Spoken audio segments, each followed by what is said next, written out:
And we're back. Our next competitor, Brett Keller. Put your hands together. La Colombe, Philadelphia, PA. Here come your judges. Hi. Hi. Brett, when you're ready and your judges are comfortable, go ahead and start your time. Good luck. All right. Can I hear music?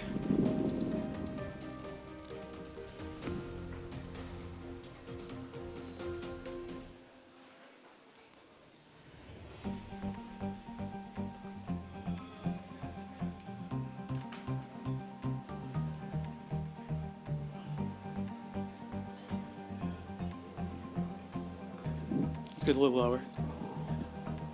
All right. And time. Hello, judges. Thank you so much for being here today and for sharing your time with me. My name is Brett Keller from La Colombe Coffee Roasters in Philadelphia, Pennsylvania. In preparing for this competition, I spent a lot of time thinking about the way that we taste and evaluate coffee as professionals and how it differs from the way that we serve coffee to our customers. We cup coffee, an immersion method, when we're evaluating a green coffee for purchase. We cup the coffee again when evaluating a roast. And we even use cupping notes on our packaging and our marketing materials to tell our customers how they should expect our coffees to taste. On the other hand, when we serve coffee, we almost always use percolation methods to serve our guests. Now, this makes a lot of sense because it's more efficient than an immersion, it's faster, and in many cases, we can enhance and refine the flavors that we tasted on the cupping table. What I've found, and maybe some of you have also found in the past, however, is that there's just certain coffees, sometimes some of the very best, most special coffees, that never taste quite as good when they leave the cupping table.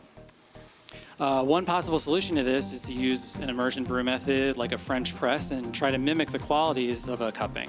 And I've tried this and I found that it works quite well. What I also found is that to get the result that I wanted, it took me 10 or more minutes, not unlike the sweet spot in a cupping. So my solution for this today has been to harness the power of agitation to achieve an even better result in less than half the time. I'm going to be brewing today using 18 grams of coffee and 270 milliliters of water for a 1:15 brew ratio. This is a little lower than you would normally use in, say, a cupping, but I wanted to brew a more strong, intense beverage for you. Now, I'm going to be allowing this coffee to steep for 1 minute before beginning a 1-minute agitation using this magnetic mixer.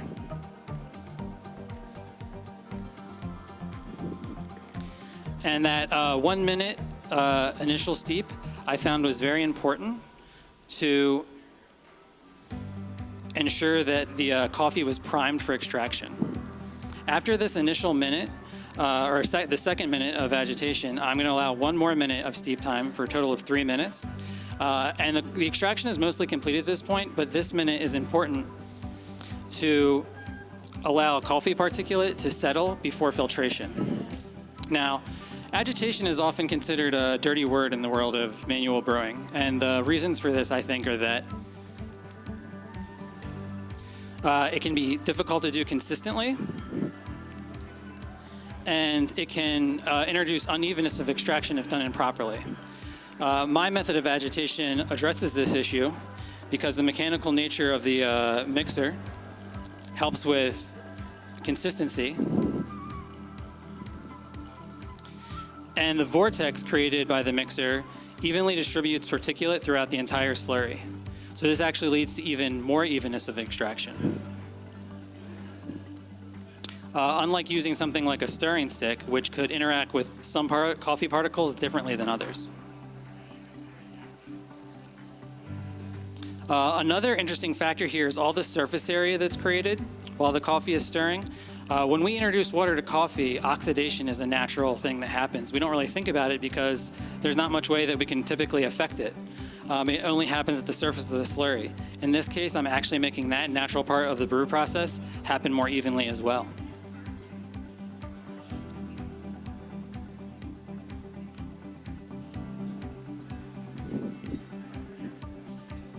Now, the coffee that I have for you today is the RMR Geisha.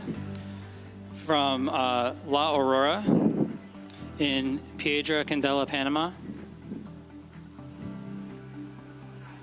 This coffee is harvested between 1,675 and 1,715 meters above sea level by producer Roberto Brenes.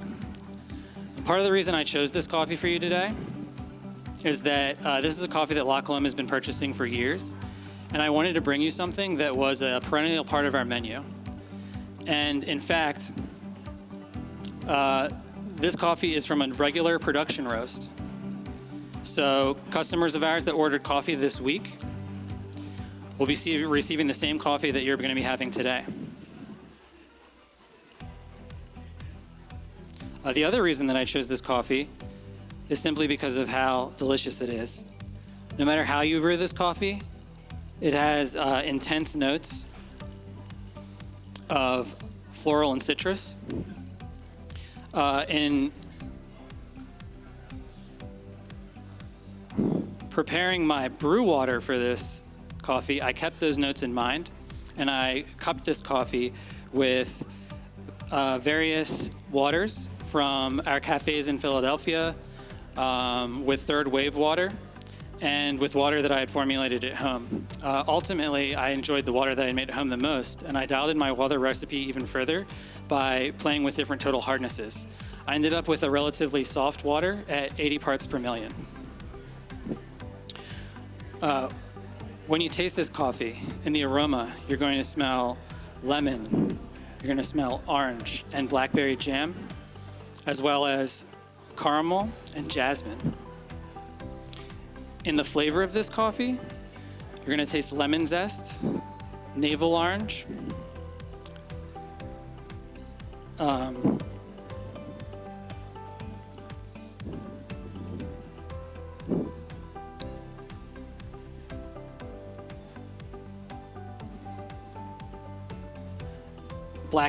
ripe blackberry in this case, and black tea.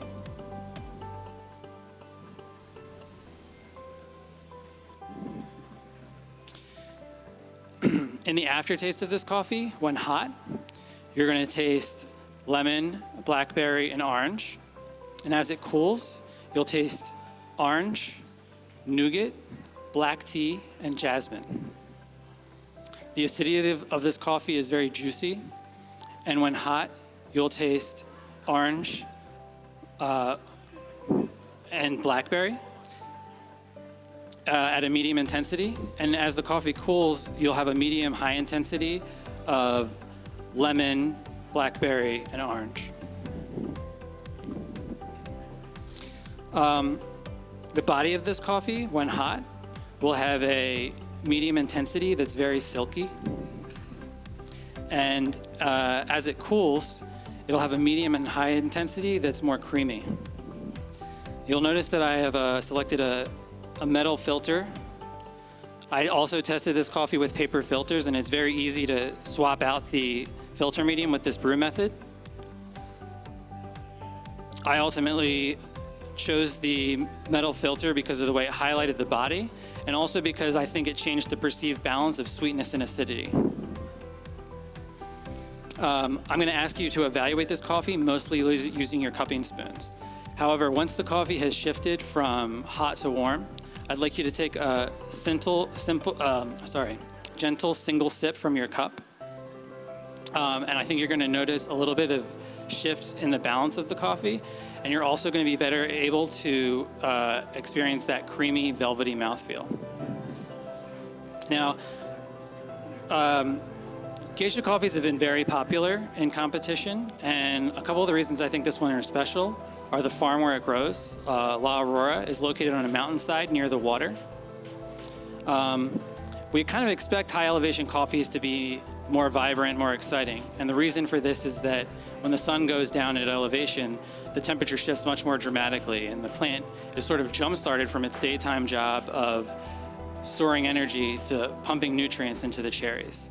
What we don't necessarily think about is that being near the water means that this temperature shift is even more dramatic. And I think this actually explains, the narrow landmass of Panama, why several farms there may have benefited from this and why geisha has flourished there. Now, another interesting aspect about this farm is that Roberto Brenes pays very close attention to his trees and the age that they have. And he's noticed that the coffee peaks maybe in the teenage years of the trees. So he constantly manages his land to ensure that he has plenty of plots with trees of those age. I think this is a really special coffee, and I really enjoyed preparing it and working on this presentation. I hope you enjoy it as much as I have.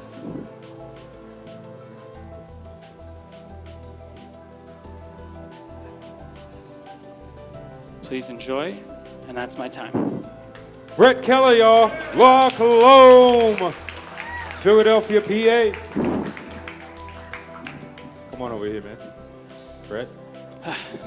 There you are. Like I said, man, it's like brewing coffee at home. Yeah. Yeah, I can tell that you were nervous. I always brew coffee at home this way, actually. Yeah. Awesome. How long you been with La Colombe? 5 years. 5 years. Wow. What do you do there? I'm a barista. You're a barista? Yeah. Oh, word. And you brew excellent coffee. Hopefully. So you said this was a production roast. Yeah. So I can go to La Colombe tomorrow and try this coffee There's out. probably, I think there was 130 bags of this coffee on the website as of Tuesday. So if you order it, you can get it. I'm hoping we're going to have it on our pour-over bar. We've had it on our pour-over bar before. Have you done Brewers Cup before? First time. First time. There's a lot of first-time prelims. competitors. Yeah. Yeah, this is amazing. How do you feel about the whole process, getting ready for it? And I like getting ready more than I like doing it. It's cool. I'm really thankful to my coach, Ben, and fellow competitor Maurizio and his coach, Tom. Like, it's been a really awesome sort of team experience. I like thinking of it as a team sport more than like an individual thing. Yeah, I mean, it takes a lot of people to get you here, right? Yeah. And I'm super grateful to Hugh for roasting the coffee. He's roasting it for our customers too. Right on. Well, hopefully the judges really love it and dig it. I like the method that you did.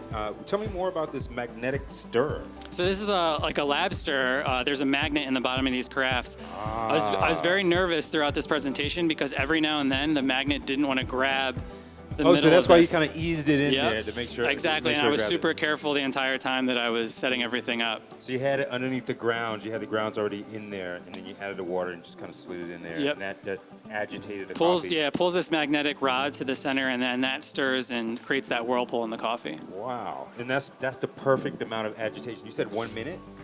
Yeah, so I played with different kinds of things. Like I really, speed was part of this. Like, how can we do this and actually maybe serve it? This is a little finicky, but it's kind of making steps in that direction. And I tried it out. I wouldn't have done this if it didn't work with this coffee. I considered other brew methods. I kind of chose the coffee first, but I had this, in the back of my mind, and it worked great with this coffee. Yeah. Man, I can't wait to try that. One more time, y'all. Give it up for Brett Keller, y'all.